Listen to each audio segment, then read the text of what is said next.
지난 21일 발생한 GOP 총기 난사 사건, 국방부가 오늘 오후 중간 조사 결과를 발표했는데 군 구조대가 현장에 도착하기까지 1시간 26분이 걸렸다.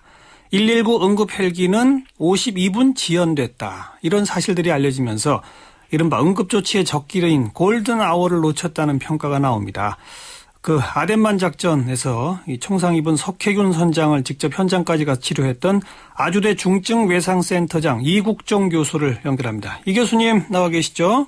네, 안녕하세요. 예, 이런 총상의 경우에 골든아워를 몇 시간이라고 봐야 됩니까? 몇 분이라고 봐야 됩니까? 사실은 총상뿐만 아니라 둔상 같은 경우도 마찬가지인데요. 예.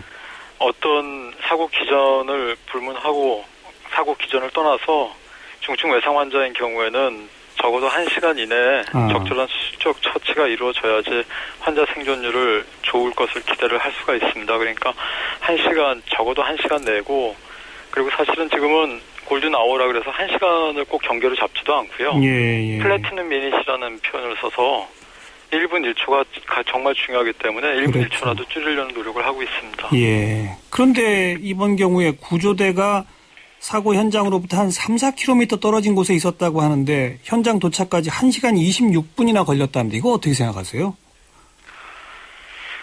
글쎄 어떤 사정은 있었겠지만 많은 반복 훈련이라든가 아니면 실전 경험 같은 걸 축적을 많이 해서 예. 이 시간은 단축이 돼야죠. 예. 우리 군뿐만 아니라 민간에서도 마찬가지인데 중증 외상 환자가 발생을 하자마자 최단 시간 내에 적절한 치료가 이루어질 수 있는 큰 대형 중증 외상센터까지 환자를 제일 빨리 모시고 오는 게 환자의 생존율에서 제일 큰 임팩트를 가집니다. 예.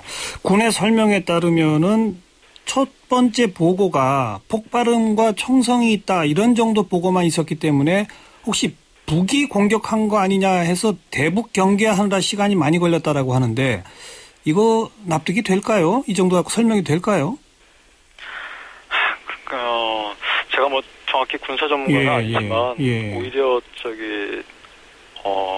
북한과의 긴장 상황이라든가 교전 상황이 된다면은 오히려 군에서의 그 의무의 위치가 그렇게 후방에서 이렇게 아주 저 먼 후방에서 병탄 지원을 하는 개념이 아닙니다. 요즘에는 의무가 오히려 제일 최전방 근접 지역까지 접근을 해서 한 명 한 명 다친 단 한 명의 병사라도 살리기 위해서 최선을 다하는 게 지금 전 세계적인 추세이기 때문에 그렇죠. 오히려 의무가 이렇게 어떤 교전 상황이 발생했거나 이런 굉장히 위험한 상황이 있어서도 최대한 전방위로 이렇게 오히려 접근을 해서 접근성이 더 좋게 최전방 지역으로 더 빠른 접근성을 가지고 확보를 해야지 그래야지 최전방에서 일선에서 싸우는 병사들도 오히려 좀 안심을 할 수가 있잖아요. 맞아요. 내가 싸우다가 부상을 당하더라도 적절한 치료를 곧 받을 수 있다. 이런 것들은 저희가 영화에서만 보는 게 아니라 실제 그 전장에서 이렇게 벌어지고 있는 그 현실입니다. 그래서 지금 이번 경우도 의무대가 그 사고 현장 GOP 현장으로부터 불과 3-4km 거리에 있었다고 그러지 않습니까? 그런데 출동이 이렇게 오래 걸렸다. 참 걱정이고. 또 하나가 군 헬기가 아니라 소방 헬기를 요청했는데 그건 이제 군 헬기가 너무 낡아가지고 태백산맥을 넘어서 이 중증 외상 처리할 수 있는 곳까지 가기가 좀 어려워서 소방 헬기를 불렀다. 또 이런 설명이거든요. 이거는 맞는 설명입니까? 글쎄요. 저희 같은 경우도 저희는 이제 주로 경기소방항공대하고 주로 출동을 하게 되는데요. 저 같은 경우에도 이제 그 시계가 확보가 안 되고 연무가 심하거나 이제 태풍이 지나간다거나 그러면은 이제 앞에 시계가 워낙 안 좋기 때문에 한 차 앞이 안 보이거든요. 그러면 이제 산 같은 거를 피하기 위해서 고도를 한 8,000피트까지 올려서 비행하는 경우들이 종종 있긴 있습니다. 그런데 모르겠습니다. 우리나라 이제 군에서 활용하는 작전 헬기들도 사실 그 한국에 있는 주한미군이 쓰는 그 블랙호크 헬기들도 이렇게 기령이라 그러죠. 그 비행기의 나이가 한 20몇 년씩 되는 헬기들 블랙호크들도 많이 쓰고 있거든요. 그러니까 꼭 어떤 그게 기령이 무조건 오래됐다고 꼭 비행을 못한다고 그런 건 아닌 것 같고 아마 그 각 항공기가 가지고 있는 무슨 그 특성 같은 거라든가 아니면 중량대 추적비라든가 아마 다른 좀 전문적인 무슨 이유가 있을 것이다. 있을 거라고 생각은 하는데 하여튼 분명한 거는 항공전력을 이용해서 환자한테 최단 시간 내에 접근해야 된다는 게 포인트입니다. 소방 헬기에는 이런 그 중증 외상 환자한테 응급 조치할 수 있는 의료 장비들이 다 갖추어져 있습니까? 소방 헬기도 여러 가지 종류가 있기 때문에 우리나라에 지금 소방이 보유하고 있는 헬기가 한 27대 정도가 있는데요. 예.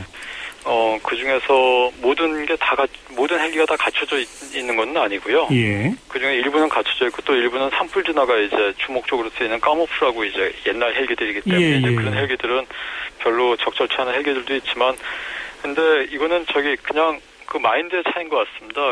만약에 소방 헬기나 군 헬기의 의료 장비가 충분히 없다면, 예.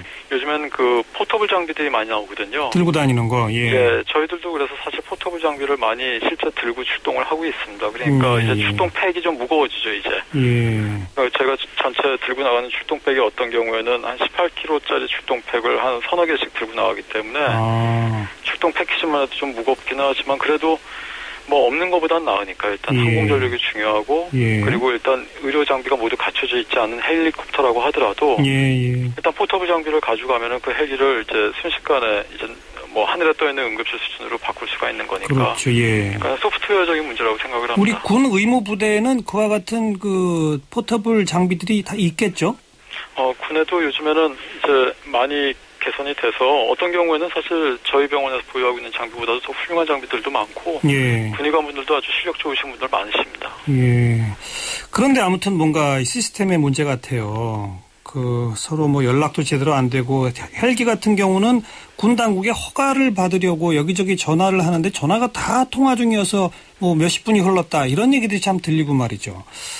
참, 이 강원도 고성 지역 이 통합 재난 통신망이 구축되어 있지 않다고 그러는데 이 통합 재난 통신망의 중요성이 어떤 겁니까? 사실 저희 같은 경우에도 이렇게 군이나 이런 그 UHF라고 이렇게 쓰는 그 주파수 채널들이 있긴 있습니다. 그런데 이게 민간에서 쓰는 것과 이제 군이라든가 아니면 다른 또 저희 같은 경우 이제 소방이나 경찰에서 쓰는 그런 통신망들이 사실 다 분리가 돼 있습니다. 그리고 그런 이유는 이제 아마 보안상의 이유가 가장 큰 이유인 것 같긴 한데요. 그 응급 환자가 발생했다거나 아니면 이런 상황에 대비하기 위해서는 왜냐하면 국가에서 모든 자원이 사실 뭐 군에 있건 아니면 소방에 있건 아니면 민간에 있건 결국은 다 국민을 위한 자원이기 때문에 잘 활용되기 위해서는 그런 통합 통신망 같은 것들이 반드시 열려야죠. 서로 열려서. 그렇죠. 그런 것들이 공유가 돼야 되는데, 제일 큰 문제는 저도 많이 겪는 문제인데 아마 보안인 것 같습니다. 보안상의 어려움 때문에 그게 굉장히 이렇게 총론적으로 이렇게 같이 모여서 회의를 해보면은 총론적인 부분에서는 이제 통합돼야 된다는 것을 다들 공감을 하는데 이제 강론으로 들어가 보면은 이제 그러면 어느 부서가 어떻게 할 것인가 뭐 그런 거에 대해서 좀 어려운 점이 많습니다. 그 보안상의 문제를 해결하는 통합재난통신망 이걸 만드는 게 목표겠군요. 그렇습니다. 자, 종합적으로 앞으로 군대 내에서 이런 긴급 상황 벌어질 경우를 대비해서 어떤 점이 개선되어야 할지 핵심적인 거 한두 가지만 딱 짚어주시면요. 뭐 여러 가지 어려운 점은 있겠지만 군에서도 이제 의무사령부 사령관님 휘하에 뭐 여러 분들이 노력을 많이 하고 계시고 또 민간에서도 도우려고 하는 사람들이 많기 때문에 일단 큰 목표를 뭐가 이렇게 뭐 때문에 안 된다라고만 자꾸 생각을 하지 말고요. 이럴 때야말로 좀 이렇게 안 되면 되게 하라는 그런 정신이 필요한 것 같습니다. 그러니까 예를 들면은 뭐 이유야 어쨌든 간에 환자가 발생했을 때는 무조건 중증 외상 환자 같은 경우는 1시간 이내에 병원에 수단과 방법을 가리지 말고 끌고 와야 된다, 모시고 와야 된다. 이런 큰 대원칙을 정해놓고 그런 것들이 흐트러지지 않게 끊임없이 계속 반복 훈련과 강도 높은 계속 실전에 준하는 훈련 그런 걸 반복함으로써 일단은 어떤 큰 문제점을 자꾸 파헤치기보다는 일단 좀 해결할 수 있는 문제 그리고 좀 그런 문제에 대해서는 과감하게 접근을 해서 위에서부터도 이렇게 좀 강한 드라이브를 걸어주시는 게 중요하지 않을까 생각을 합니다. 안 되면 되게 하라라고 하는 게요. 좀 잘못된 군사 문화를 지적할 때 쓰는 말이기도 했는데 이 응급 시스템, 중증 외상 응급 시스템에서는 정말 그게 필요할 것 같습니다. 도움 말씀 잘 들었습니다. 감사합니다. 아주대 중증 외상센터장 이국정 교수였습니다.